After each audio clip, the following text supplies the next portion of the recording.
Hayden's mother, Leslie, has spoken out after Hayden's passing, saying she's with her brother and they're at peace. Hayden's mother said, "I think Hayden was an amazingly talented person in so many departments. And I think young people who grow up in the entertainment industry, it is a struggle and it is a very challenging industry, and it is not unusual for them to sadly find the wrong path."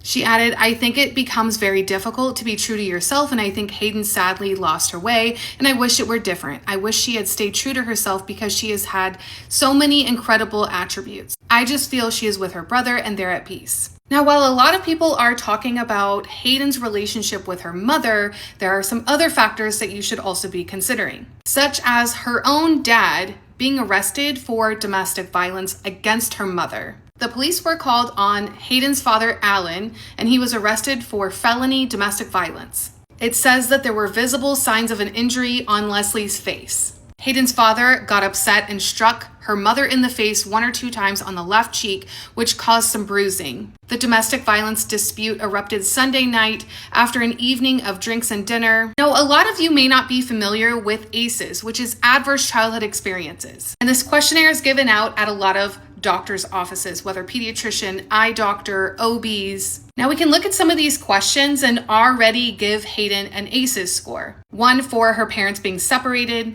1 for the domestic violence between her parents, also for a parent going to jail or prison. She had talked about this in several podcast episodes. There was even a talk show where she said that she needed to perform really well to make her mother happy. And if she didn't perform well, her mother would be extremely disappointed and the entire day would be ruined. Now, what exactly are ACEs? They are adverse childhood experiences that can have a lasting impact on your health and well-being. The negative experiences, so everything that you check on that questionnaire, can lead to physical, mental, and behavioral health problems. They also can decrease your life expectancy.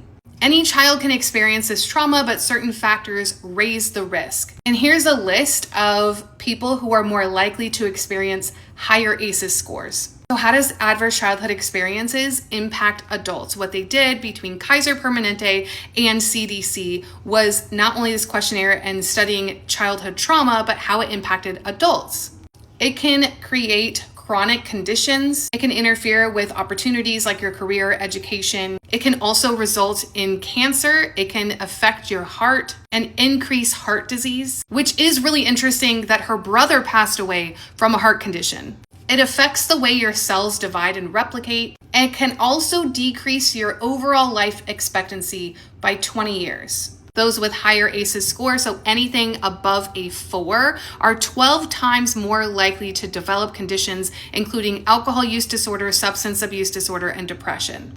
And Hayden talked about all of this, not only in her book, but also in podcast episodes and several interviews. Now, I want to be very clear, I am not saying this is exactly why she passed away, but it is interesting to look at people's ACEs scores and how it affected them as an adult.